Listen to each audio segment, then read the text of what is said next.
இந்த நாளிலே நம்முடைய சியோன் மெத்தடிஸ்ட் திருச்சபையினுடைய மலரின் நாம் வெளியிட்ட பிரகாரம் இந்த வாரத்தினுடைய தலைப்பு தோல்வியிலும் தேவனை நேசிப்போம். நம்முடைய தோல்வியிலும் நாம் தேவனை நேசிப்போம். Love God even when we fail. Love God even when we fail and we fail. என்னுடைய வார்த்தை சொல்ல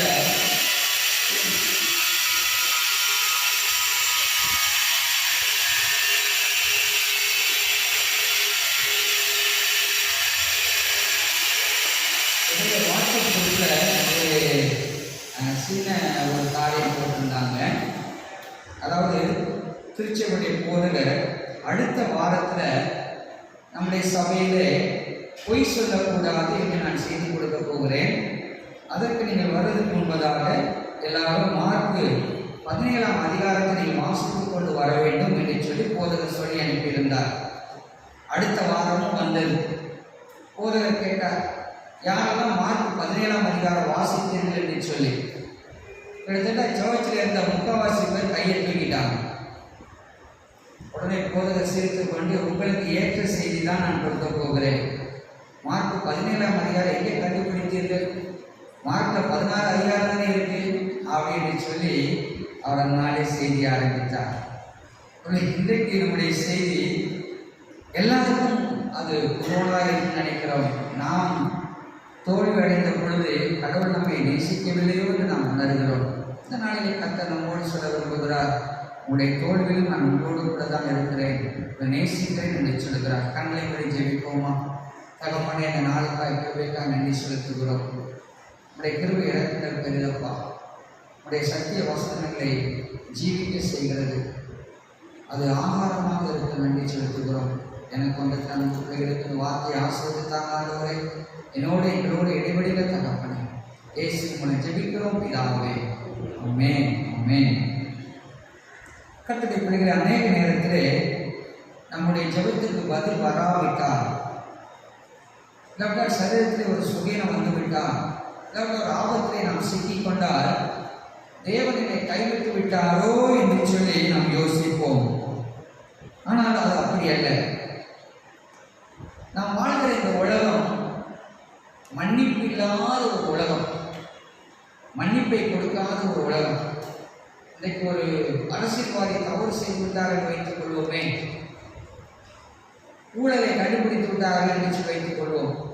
ஜனங்கள் திரும்ப அவர் ஓட்டு போடவே மாட்டார்கள் அப்படின்னு அர்த்தம் என்ன? அவரை ஜனங்கள் மன்னிக்கவே மாட்டார்கள் என்று அர்த்தம். அதே போல ஒரு நடிகர் தவறு செய்து விட்டால் அவர்கள் மரண பரியந்தம் அதை ஞாபகத்தில் வைத்திருப்பார்கள்.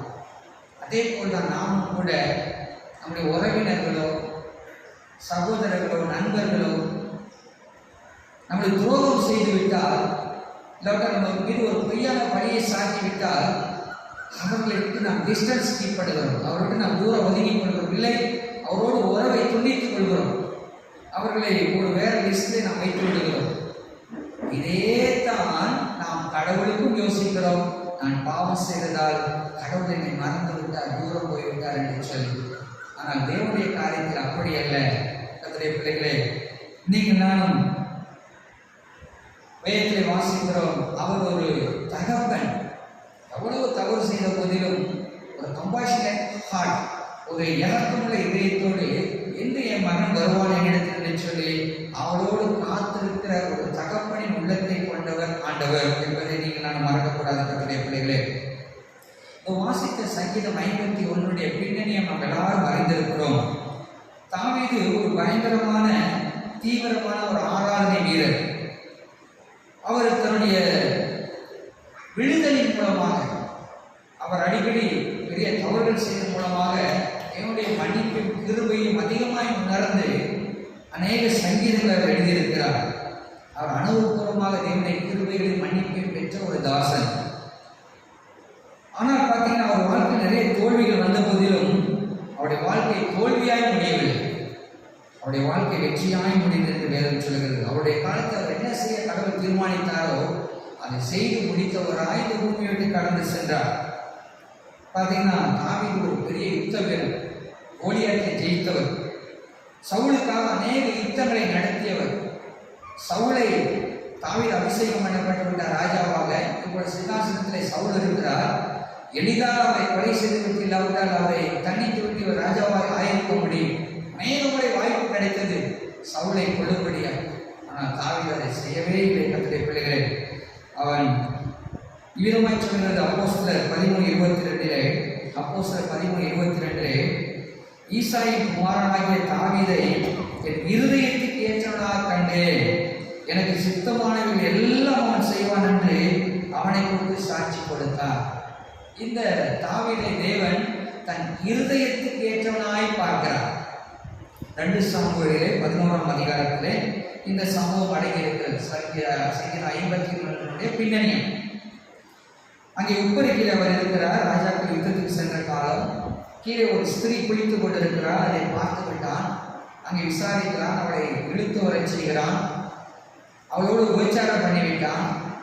எப்படியாவது அவனுடைய புருஷன் உரியாவை அந்த பாவத்திற்கு பலிக்கடாக ஆக்க விரும்புகிறான். ஆனால் உரியா மிகவும் ஒரு நீதிமான். கடைசியில உரியாவின் முடிவை நமக்கு தெரியும். யுத்தத்தில் அவன் முன்னதாக நிறுத்தி அவனை கொலை செய்து விட்டான் இந்த தாவீது. பாருங்கள், தாவீது உடனே மனம் திரும்பவில்லை.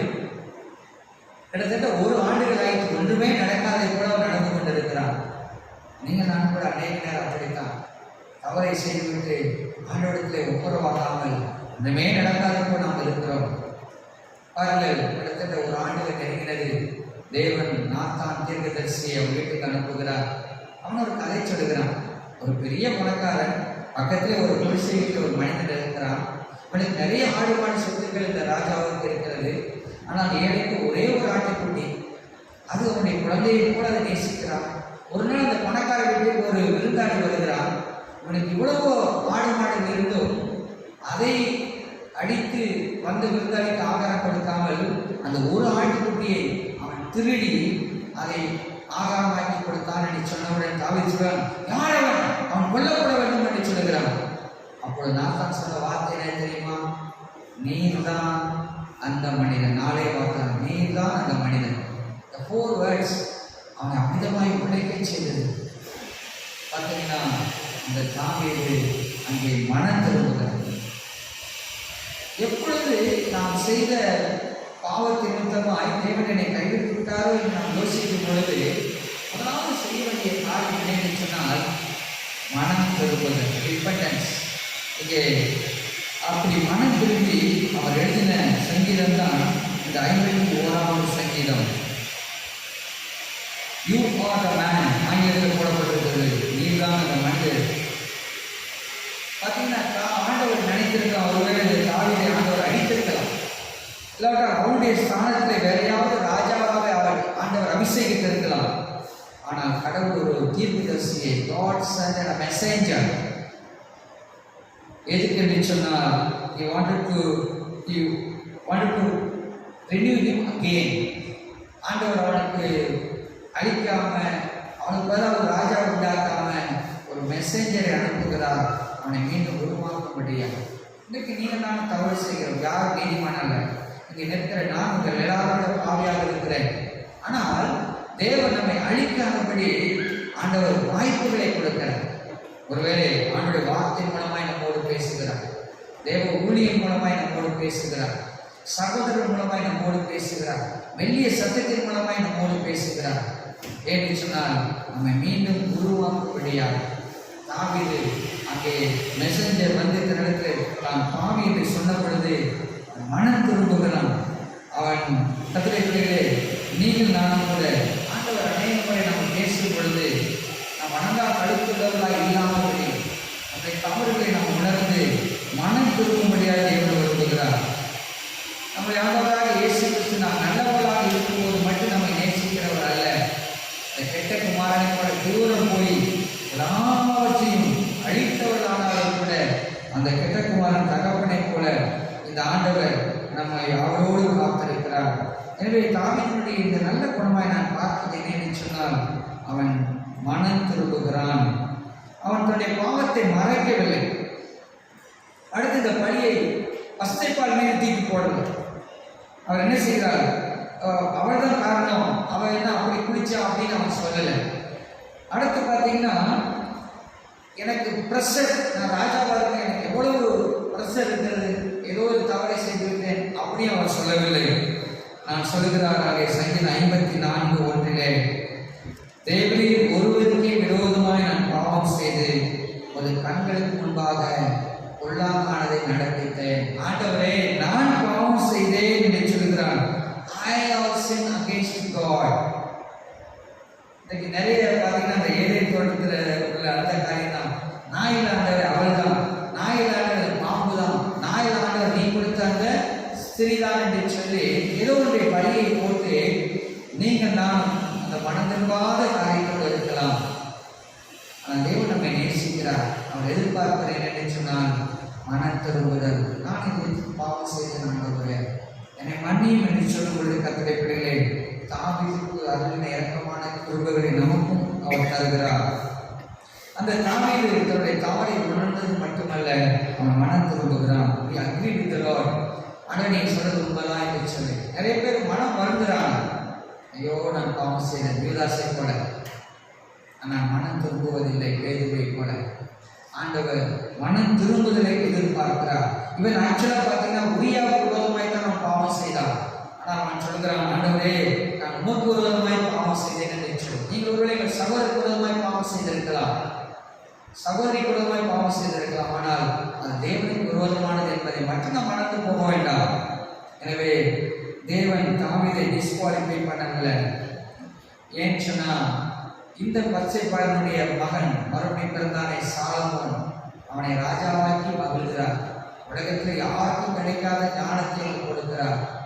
அவன் ஆண்டவர் வாசம் செய்ய விரும்புகிற ஒரு ஆலயத்தை, எருசலேம் ஆலயத்தை கட்டும்படியாக அவன் அனுமதிக்கிறார் என்று சொன்னால் தாவீதை நிச்சயமாகவே தன் இதயத்தில் ஏற்றம் என்று சொல்கிறார்.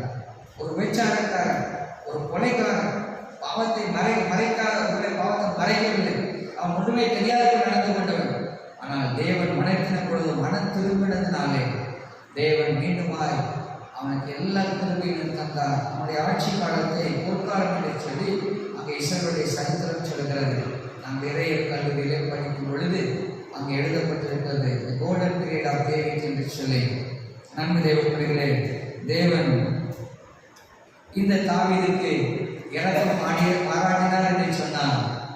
அவனுடைய பெர்ஃபார்மன்ஸ் அடிப்படையில் அல்ல, அவன் நிறைய நல்ல ஆட்சி செய்தான் அப்படின்னு சொல்லி இல்லை. தன் உடன்படிக்கையை நினைத்தருளினார், தன் பிதாக்களோடு பண்ணி உடன்படிக்கையை நினைத்தருளினார். உடன்படிக்கையின்படி தாவீதை அன்னை ஆண்டவர் ஏற்றுக்கொண்டு அங்கீகரித்து ஆஸ்வதிக்கிறார். ஆண்டவராக இயேசு கிறிஸ்து ஒருவேளை அந்த தாவீதின் சந்ததி மாம்ச சந்ததி அல்ல, அந்த லீனேஜில் இயேசுவும் வருகிறார். யோசித்து பாருங்கள், அப்படி எப்படிப்பட்ட ஒரு மனம் திரும்புதல் தாவீதை அங்கீகரிக்க செய்தது. கர்த்தருடைய பிள்ளைகளே, இன்றைக்கு உங்களை என்னையும் கூட ஆண்டவர் புதிய உடன்படிக்கை மக்களாய் அழைக்கிறார். யோவான் 3:12 வாசிப்பது போல இயேசுவின் இரத்தத்தினால் நாம் பிறந்தவர்கள், மறுபடி பிறந்தவர்கள். தாயின் வயிற்றில் ஒருமுறை பிறந்தோம், இயேசுவின் இரத்தத்தினால் மறுமுறைக்கு அடைந்திருக்கிறோம். எனவே நீங்கள் நான் புதிய உடன்படிக்கை மக்கள். பெர்ஃபார்மன்ஸ் அடிப்படையில் அவர் நம்ம நேசிக்கவில்லை, அவர் புதிய உடன்படிக்கைப்படி நம்ம நேசிக்கிறார். நான் இயேசுவின் இரத்தத்தினால் கழுவப்படும் பொழுது அவருடைய இரத்தத்தின் புத்திரனாய் நான் மாறுகிறேன். ஆண்டவர் என்னை நேசிக்கிறார், என்னை அங்கீகரிக்கிறார். கர்த்தருடைய பிள்ளைகளே, தாவீதின் வாழ்க்கை நம்ம கற்றுத்தருவது என்ன? நாம் தவறு செய்த போதிலும் மனம் திரும்பி எப்படி தேவனிடம் அன்பு செய்ய முடியும் என்பதை, நாம் பாவம் செய்த பொழுது மனம் திரும்பி மறுபடியும் தேவனிடத்திலே நாம் அன்பு செய்ய முடியும் என்பதை தாவீதின் வாழ்க்கை நமக்கு காண்பிக்கிறது. இந்த காரியத்துக்கு பின்பு தாவீதுடைய சங்கீதங்கள் பார்த்தீங்கன்னா மன்னிப்பு, கிருபை, தெய்வ சமாதானம், இறக்கம் என்ற அநேக சங்கீதங்கள் அவர் எழுதியிருக்கிறார். நாம் செய்கிற தவறு என்ன தெரியுமா? நாம் செய்த தவறுக்காக நாம் நமக்கே தண்டனை கொடுத்துக் கொள்கிறோம். தேவன் மன்னித்த பாவத்திற்காக நம்மை நாமே டிஸ்குவாலிஃபை பண்ணிக்கொள்கிறோம். அது உருவ குத்துவதாக இருக்கிறது. கர்த்தருடைய பிள்ளைகளே, we serve him not out of guilt but out of gratitude. ஆண்டவர் அந்த நிறைய பேர் குற்ற உணர்வினாலே ஆண்டவருக்கு சேவை செய்கிறார். அப்படி அல்ல, தேவனின் அங்கீகரித்துக் கொண்ட அந்த அன்புக்காக நாம் அவருக்கு சேவை செய்கிறோம், அவரை ஆராதிக்கிறோம், அவருக்கு மகிமை செலுத்துகிறோம். குற்ற உணர்வால் அவரை சேவிப்பதல்ல, நன்றி உணர்வால் அவரை சேவிப்பது. நாம் ஒருபொழுது கர்த்தருடைய பிள்ளைகளை நம்முடைய பாவத்திற்காக பிறரை பழி சொல்லாதிருப்போம். Don't blame others for your fault. Accept your sin and fault and repent. ஆண்டவருக்கு தேவனிடம் நமக்கு அவருடைய அன்பு உண்டு. நாம் பாவம் செய்வதால் நம்மளுடைய தூரம் போகவில்லை என்பதை அர்த்தம் நினைச்சு சொன்னால் மனம் திரும்புதல். வேற்ற இன்னொருத்தரும் போடப்பட்டிருக்கிறது. நீங்கள் வீட்டில் போய் படிங்க. 1 சாமுவேல் 15ஆம் அதிகாரம். சவுல் என்கிற ஒரு அரசர் அமலேக்கியரை அழிக்கப்படியாக தேவன் அவரை அனுப்புகிறார். அவர் அழிக்கல, கீழ்ப்படிய சாமுவேல் உணர்த்துகிறார். தப்ப ஆடு மாடு சத்தம் கேட்குது. அவர் உடனே என்ன சொன்னார்? நான் கொண்டு வருவாங்க சாமுவேலையா, இந்த மக்கள் ஆண்டவர் பலி செலுத்தி கொண்டு வந்திருக்கிறாங்க என்று சொல்லுகிறாங்க. சவுலுக்கு எப்படி மனம் திரும்பணும் என்று எனக்கு தெரியல. பழியை ஜனங்கள் மீது போடுகிறான். என்ன முடிவாயிற்று? தற்கொலை செய்து கொண்டு சாகிற அளவுக்கு அவனுடைய வாழ்க்கை முடிந்தது. பார்த்தீங்கன்னா அவனை ஆண்டவர் தேர்ந்தெடுக்கும் பொழுது அவனை குறித்து சொல்லப்பட்ட காரியமும் அவனுடைய மரணத்தை பார்க்கும் பொழுது எப்படிப்பட்ட ஒரு அகோரமான காரியம். மனம் திரும்பாத சவுளுடைய வாழ்க்கை விதமாய் முடிந்தது என்று சொல்லி விதமாய் வசனம் அங்கே சொல்லுகிறது. பாருங்கள், இதை நீங்கள் எடுத்துக்கொள்ள எல்லாரும். அங்கே 1 சாமுவேல் 15 22 23 யாராவது வாசிக்கிறீங்களா? 1 சாமுவேல் 15 22 23.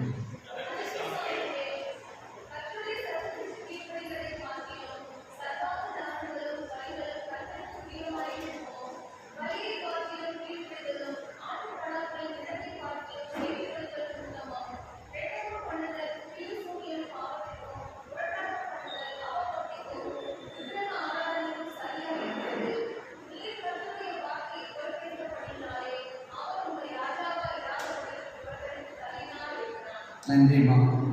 பாருங்க, ஆண்டவர் எவ்வளவு இதாக சொல்கிறார். அந்த தீவிரம் எப்படி பாருங்க. இரண்டகம் பண்ணுதல் வில்லி சூனிய பாவத்தில். வில்லி சூனியம் எவ்வளவு மோசமானது. அடுத்து முரட்டாட்டம் பண்ணுதல். அந்த சவுல் செய்கிற முரட்டாட்டம் அவபக்திக்கும் விக்கிரக ஆராதனைக்கும் சரியாக இருக்கிறது.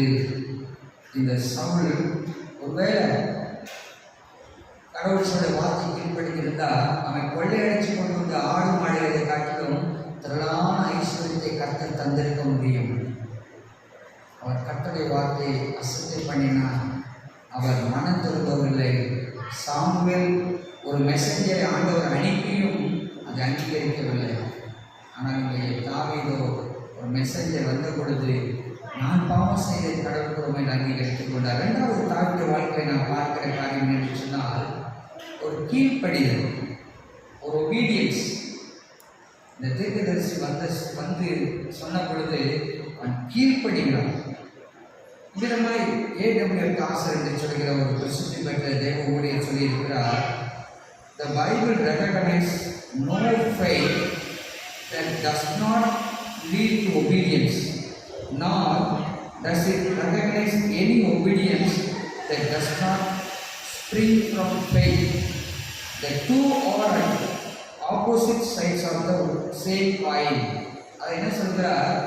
எந்த ஒரு விசுவாசம் உங்களை கீழ்ப்படிதலுக்கு நேராக நடத்தவில்லையோ அது விசுவாசம் அல்ல. விசுவாசமும் கீழ்ப்படிதலும் ஒரு நாணயத்தில் 2 பகுதி என்று சொல்லி நிறைய பேர் எனக்கு விசுவாசம் இப்படியாக சொல்லுவாங்க. ஆனால் ஆண்டுடைய காரியத்தில் கீழ்ப்படிய மாட்டாங்க. நீங்கள் கீழ்ப்படியாவிட்டால் உங்களுடைய விசுவாசம் பரிசோதித்து அறியப்பட வேண்டும். தாவீது பார்த்தீங்கன்னா அவன் கீழ்ப்படுகிறான். எனவே இந்த சவுலை போல நிறைய நேரம் பிறர் மீது நம்முடைய பணியை போட்டு நாம் கீழ்ப்படியாதே போகிறோம். சாவுடைய வாழ்க்கை இன்னொரு சம்பவம் உண்டு. நீங்கள் வேற போய் நான் சொல்லுகிறேன். ஜனங்களை அவன் கணக்கெடுத்து விட்டான். யோவா போய் ஜனங்களை கணக்கெடுத்து வந்து விட்டான். அதனாலே ஆண்டவர் சொல்கிறார் 3 ஆண்டுகள் பஞ்சம், 3 மாதம் எதிராளிகளை துரத்துவோம், இல்லை 3 நாள் சங்காரத்திலும் தேசத்தில் இருப்பான். பார்த்தீங்கன்னா இந்த சம்பவத்தை திரும்பவும் வருகிறது. ஒரு இடத்துல அந்த தீர்க்கதரிசி உணர்த்தின பொழுது நான் கர்த்தருடைய கரத்தை விடுகிறேன் என்று சொல்லி அந்த தாவீது ஆண்டவருக்கு அவன் கீழ்ப்படுகிறான். ஆண்டவர் அந்த தேசத்திலே அந்த சங்கார தூதனை அவர் நிறுத்தினார். அந்த இடத்துல தான் எருசலேம் ஆலயம் கட்டப்பட்டது. நான் வேறு போது நான் சொல்லுகிறேன், முதலாவது தேவன் நாம் எப்படி கடந்து கொள்வதால் இந்த உடம்புல நீங்கிற நான் மனம் திரும்படியே ஆண்டவர் சொல்கிறார்.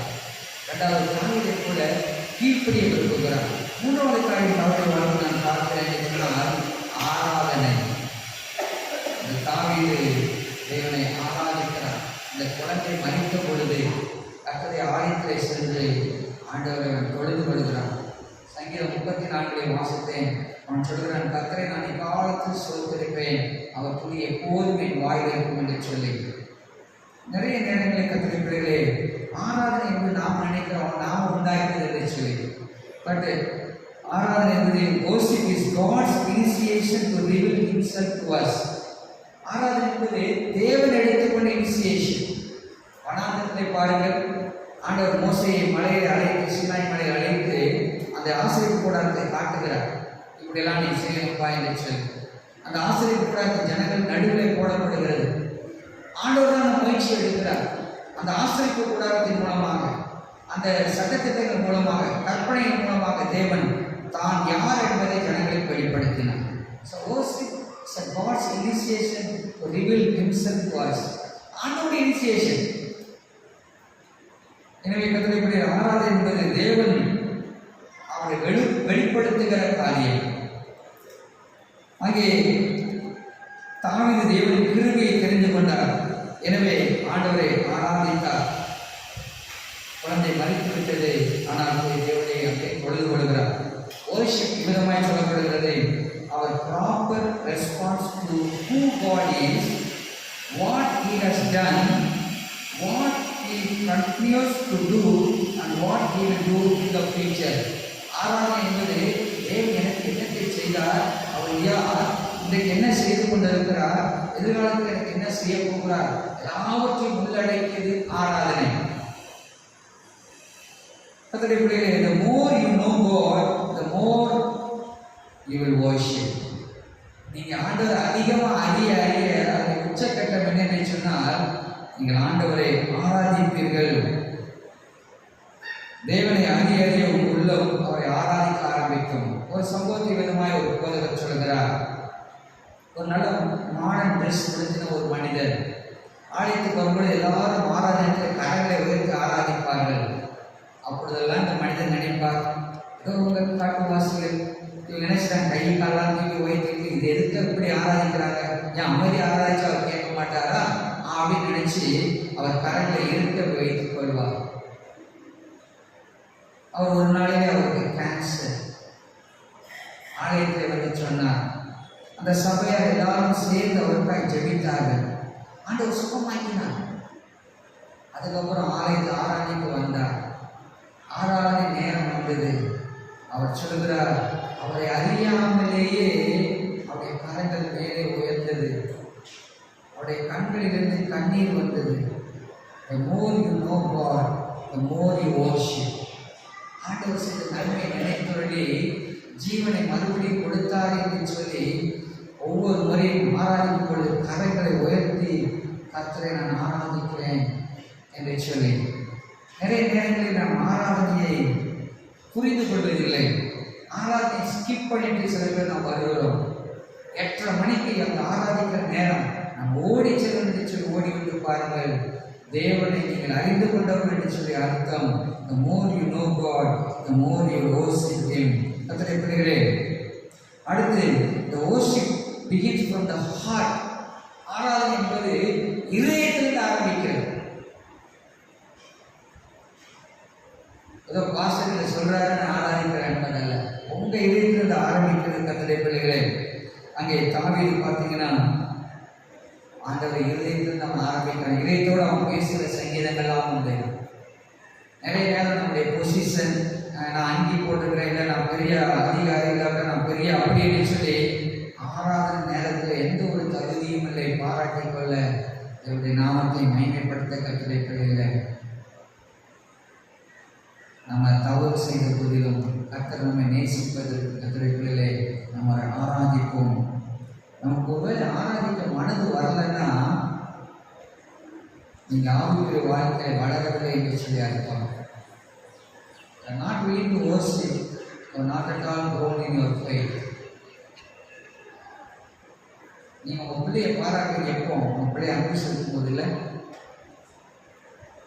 ஆண்டவரை அறிய அறிய நீங்கள் ஆராதிக்க ஆரம்பிப்பீர்கள். ஆராதிக்க மனதில்லை என்று சொன்னால் அந்த தேவனை அறியவில்லை என்று சொல்லி அர்த்தம். தேவனை நீங்கள் நான் நேசிக்க ஆரம்பித்தால் முதலாவது செய்ய வேண்டிய காரியம் மனம் திரும்புவோம், ஆண்டவர் கீழ்ப்படிவோம், அவரை ஆராதிப்போம். Once you know God, you know yourself. நீங்கள் தேவனை அறிந்து கொண்டால் நீங்கள் யார் என்று உங்களுக்கு தெரியும். நிறைய பேருக்கு நான் எக்ஸ் ஒய் சென்று நினைச்சிருக்கோம். இல்லை, you know God, you know yourself. நீங்கள் தேவனை அறிகிறது என்பது நீங்கள் உங்களை அறிந்து கொள்வது. நம்மை சீர்தூக்கி பார்ப்போம். அங்கே 1 நாளாகமம் சொன்னவா அந்த காரியம் 29ஆம் அதிகாரத்தில் இருக்கிறது. தாவீதுடைய ஆராதனை நீங்கள் பார்த்தீங்கன்னா அங்கே போட்டிருக்கு. 1 நாளாகமம் 29 வீட்டில் படிங்க. ஆண்டவருடைய ஆலயம் கட்ட வேணான்னு சொல்லிட்டாரு. அவனுக்கு அப்படி ஒரு பற்றுதல் ஆண்டவர் மீது. எங்கே போனாலும் ஒரு பலிபீடத்தை கட்டி தேவனை ஆராதிக்கிற ஒரு மனிதன், அதிக வாஞ்சை. ஆனால் ஆண்டவர் நீ கட்டாத. அவனுக்கு 60 வயது உழைத்த 1 நாளாகமம் 29 வரும்பொழுது ஆனால் என்ன செய்கிறான், அந்த ஆலய கட்டுமான பணிக்கு தேவையான எல்லாவற்றையும் செய்து வைக்கிறான். ஆண்டவரை நீங்கள் தான் எல்லாம் கொடுத்தீங்க, நான் உங்களுக்கு கொடுக்குறேன். அதில் பார்த்தீங்கன்னா அங்கே 541ஆம் பக்கம் நீங்கள் வீட்டில் படிங்க. 3000 தாளந்து தங்கம், 7000 தாளந்து வெள்ளி. அதை கணக்கு போட்டு பார்த்தீங்கன்னா இன்னைக்கு அதில் பில்லியன்ஸ் ஆஃப் டாலர்ஸ், அது கோடிக்கணக்கான ரூபாய் மதிப்புள்ள பொருட்களை கர்த்தருக்கு கொடுக்கிறான். எதை குறிக்கிறது சொன்னால், the worship includes generosity, the worship includes sacrifice. நீங்க தேவனை வெறுமனை ஆராதித்தீங்கன்னா அதுல பலன் இல்லை. That should be some sacrifice. ஆண்டவர் இந்த பூமிக்கு தன்னை தியாகமாய் கொடுக்கிறார். இது ஒரு ஆராதனை பீடம். தியாகம் இல்லாத ஆராதனை இல்லை. நிறைய பேர் பாஸ்டர் சொல்லிட்டாங்க, தடையில் இருக்குதா இதை ஒரு போடு, ஆண்டவருக்கு ஒரு பிச்சைக்காரன் போடுவதை போல போடுவது. That is not a worship. The worship involves generosity. The worship involves sacrifice. தாவீதுக்கு சொல்றான் அந்த 1:29 அந்த எபியூசியனாகிய ஓர்தான் என்கிறவனுடைய களத்தில் தான் அந்த தேவதூதன் போய் நிற்கிறான். அவன் சொல்லுகிறான், ஆனால் நான் எல்லாத்தையும் உங்களுக்கு தந்துடுறேன், இலவசமாக தரேன். பலி செலுத்துக்கு மாடு தரேன், பலி செலுத்துக்கு நான் விரல்கள் தரேன், இந்த நிலத்தையும் உங்களுக்கு இலவசமாக தரேன். அப்பதான் தாவீது சொல்றான், என்ன இலவசமாக வாங்கி ஆராதிக்கிற அது ஆராதனையா அப்படின்னு சொல்லி 600 சேக்கல் பொன் கொடுத்து அந்த இடத்தை அவன் வாங்குகிறான். அங்கே கர்த்தருடைய பிள்ளைகளே, அவன் இலவசமாய் அதை பெற்றுக்கொள்ள அவனுக்கு தெரியவில்லை. எனவே the worship involves generosity, sacrifice. We are not willing to sacrifice anything for the Lord, that there is something wrong with the worship. நீங்க ஆண்டவருக்கு அந்த எல்லாவற்றையும் இஷ்டம், ஆனா உங்க பாக்கெட்டை தொடர்ற காரியம், உங்க தியாகத்தை தொடர்ற காரியம் வரும்பொழுது அது சரியில்லைன்னு சொன்னா, you need to check your salvation, your faith. So இந்த தாவீது வாழ்க்கையில அப்படிப்பட்ட ஒரு பாவம் செய்த ஒரு மனிதன், ஒருவேளை கொலைகாரன், விபச்சாரக்காரன், சரியாது பிசாசு சொன்னபடி அப்படி பண்ணி மக்களை ஜனத்தில் எடுத்து விட்டான். இப்படி தவறு செய்த போதிலும் ஆண்டவர் சொல்கிற வார்த்தை என் இருதயத்துக்கு ஏற்றவன். அது எப்படி சொல்ல வைத்தது? உன்னுடைய மன திரும்புதல், அவனுடைய கீழ்ப்படிதல், அவனுடைய ஆராதனை. எனவே தேவன் இந்த நாளிலே கட்டளைகளிலே ஆண்டவர் நேசிக்கிறதை மறந்து போக வேண்டாம். ஆங்கிலத்தில் நம்ம தமிழில் அன்பு அப்படி மட்டும் சொல்லுவோம், ஆங்கிலத்தில் லவ் அப்படி மட்டும் சொல்லுவாங்க. ஆனால் கிரேக்கத்தில் 3 விதம் அன்பு சொல்கிறாங்க. முதலாவது உங்களுக்கு தெரிஞ்ச ஏற்கனவே யோவான் 3:14 சொன்னது அல்லவா, தேவன் தன்னுடைய ஒரே பேரான குமாரனை விசுவாசிக்க எவனும் அவன் கெட்டு போகாமல் நித்திய அடிப்படைக்கு அவரை தந்தொழி உறவாய் உலகத்தில் அன்பு கொண்டார். அதில் பார்த்தீங்கன்னா உங்கள் பேரை என் பேரை போட்டு சொல்லி பாருங்களேன். தேவன் நான் கெட்டு போகாமல் நித்திய அடிப்படைக்கு எனக்காக அவர் குமாரத்தை உலகத்தில் தந்தொழி இவ்வளவாய் இங்கே அன்பு கொண்டார். அந்த இடத்துல பயன்படுத்தப்பட்ட வார்த்தை அகப்பை லாவ், எராசு என்கிற ஒரு எரோட்டிக் லாவ். இது என்னன்னா பெற்றுக்கொள்கிறாங்க, வாங்கிக்கிட்டே இருக்கும். Erotic love is only getting. அடுத்து பார்த்தீங்கன்னா ஃபீலியோ லவ் என்று சொல்லுவாங்க. Philadelphia city of brotherly love என்று சொல்லுவாங்க. ஃபீலியோ லவ் அது வந்து கிவிங் அண்ட் டேக்கிங். நீங்கள் கொடுத்தா கொடுப்பாங்க, கொடுக்கலன்னா கொடுக்க மாட்டாங்க. Agape love is a sacrificial love, only gives, always gives. எப்பொழுது தியாகத்தோடு கொடுத்து கொண்டிருக்கிற அன்பு, அதுதான் கடவுளுடைய அன்பு. அப்படி தியாகத்தோடு கொடுக்கிற அன்பு நம்மை வெறுக்குமா? சாத்தான் எப்பொழுது சொல்லுவான், நீ பாவம் பண்ணிவிட்டாய், தேவனை விட்டு ஓடு, யோனாவை போல ஓடு அப்படி சொல்லும். ஆனால் இல்லை, தேவனை நோக்கி தான் ஓடணும். நம்ம பாவமான கெட்டகுமாரனை போல தகப்பனுடைய வீட்டை நோக்கி வரக்கூடிய தகப்பன் கரங்களை இடித்தவராய் அன்புள்ளவராய் காத்திருக்கிறார். கர்த்தருடைய பிள்ளைகளே, God's love is a sacrificial love, giving of himself. தன்னையே அர்ப்பணிக்கிற ஒரு அன்பு. கர்த்தருடைய பிள்ளைகளே, அந்த கெட்டகுமாரன் அவ்வளவு தவறு செய்த போதிலும் தகப்பனுடைய அன்பு குறைந்து போகவே இல்லை. இயேசுவின் அன்பு குறைந்து போகவே இல்லை. பேதுரு மறுதலித்துவிட்டான். ஆனால் ஆண்டவர் அவனை பார்த்து கேட்கிறார், யோனாவின் குமாரனாகிய சீமோனே, என்னை அன்பாக இருக்கிறாயா? ஒருவேளை நாம் இதுவரை மறுதலித்து நான் நினைக்கிறேன். அப்படிப்பட்ட ஒரு பெரிய தவறை செய்யலாம் இந்த பேரு. ஆனால் அவனை பார்த்து கேட்கிறார், நீ நேசிக்கிறியாப்பா? அப்படி ஆண்டவரே எல்லாம் அறிந்திருக்கிறீங்க. அவருடைய அன்பு குறையாத நம்முடைய பெயரை பயன்படுத்தி பிசாசு நம்மை ஆண்டவருக்கு ஓட செய்வோம். இல்லை, அந்த நோக்கி தான் நீங்கள் நான் ஓடி வரணும். அடுத்து நீங்கள் நான் தெரிந்து கொள்வோம், உங்களுடைய வாழ்வுடைய failure is not a end. தாவீதுடைய தோல்வி, அவனுடைய அந்த காரியங்கள் முடிவாக இல்லை. ஆண்டவர் ஒரு மெசேஜை அனுப்புகிறார், ஒரு கிருபையை தருகிறார், மீண்டும் உருவாக்குகிறார். அதுதான் கடவுளுடைய அன்பு. இன்றைக்கு நம்மை நோக்கி ஒருவரை இந்த வேதத்தை தந்திருக்கிறார், ஊழியர்களை தந்திருக்கிறார், நண்பர்களை தந்திருக்கிறார், ட்ரெயின் பார்ட்னர்ஸை தந்திருக்கிறார். நம்மை மறுபடியும் உருவாக்கும்படியாக கர்த்தருடைய பிள்ளைகளே, everyday is a new page. ஒவ்வொரு நாளும் ஒரு புதிய பேஜ் ஆண்டவர். ஒவ்வொரு நாளும் நம்முடைய வாழ்க்கையிலே ஆண்டவர் ஒரு புதிய அத்தியாயத்தை ஆரம்பிக்க விரும்புகிறார். பழையவைகளை நாம் முடிவு கொண்டு வருவோம். அங்கே புலம்பல் 3:2 சொல்கிறது, 3:22 சொல்கிறது. புலம்பல் 3:22, நாம் நிர்மூலமாக இருந்தது கர்த்தருடைய கிருபையே, அவருடைய இறக்கங்களுக்கு முடிவில்லை, அவருடைய இறக்கங்களுக்கு முடிவில்லை என்று சொல்லி. எனவே கர்த்தருடைய பிள்ளைகளை இந்த ஆராய்ச்சி வந்திருக்க நீங்கள் நானும் ஒருவேளை இன்னும் பாவங்களை விட்டு மனம் திரும்பாமல் இருந்தால் மனம் திரும்புவோம். தேவனை கீழ்ப்படியாக இருந்தால் கீழ்ப்படிவோம். தேவனை ஆராதியும். சர்ச்சில் மட்டும் இல்லை, வீட்டிலையும் ஆராதிங்க. ஒரு நேரத்தை ஒதுக்குங்க. அந்த நேரத்தை யாருக்கும் கொடுக்காதீங்க. தேவனை ஆராதித்து பாருங்கள். தோல்வி முடிவல்ல. தேவன் ஒரு புதிய ஆரம்பத்தை இன்றைக்கு நாம் கொடுக்கும்படியாக காத்திருக்கிறார். நீங்கள் நான் அதை பெற்றுக்கொள்ளுமா கர்த்தருடைய பிள்ளைகளே? தோல்வியிலும் நாம் தேவனை நேசிப்போம். Love God even when we fail. என்று சொன்னால் அவருடைய அன்பு பெயராவதே இல்லை. நாங்கள் எப்படி ஜெபிப்போமா? தகப்பனே, இந்த நாளுக்காக கிருபைக்காக நன்றி செலுத்துகிறோம்ப்பா. உடைய ஆசீர்வதிக்கிற கரங்களை அர்ப்பணித்து நாங்கள் ஜெபிக்கிறோம் ஆண்டவரே. தாவீது விழுந்து போன போதிலும் அவனை தூக்கி எடுத்து என்று சொன்னால் சித்தத்தை செய்கிறவனாய் இருக்கிறான் என்று சொல்லி மனம் திரும்பினான். உன்னை ஆராதித்தான், கீழ்ப்படித்தான். இந்த திகழ் உதவி செய்யும். நாங்கள் என்னுடைய பழைய பாவத்தை நினைத்து ஒரு கில்ட் ஃபீலிங்கோடு வாழ்வதனாலே அகராட்சியம் எங்களை மன்னித்து என்ற நன்றி உணர்வோடு நாங்கள் பின்பற்றி வருகிறோம். உண்மை ஆராதிக்கும் தகப்பனே, உங்களுக்கு உதவி செய்யும்.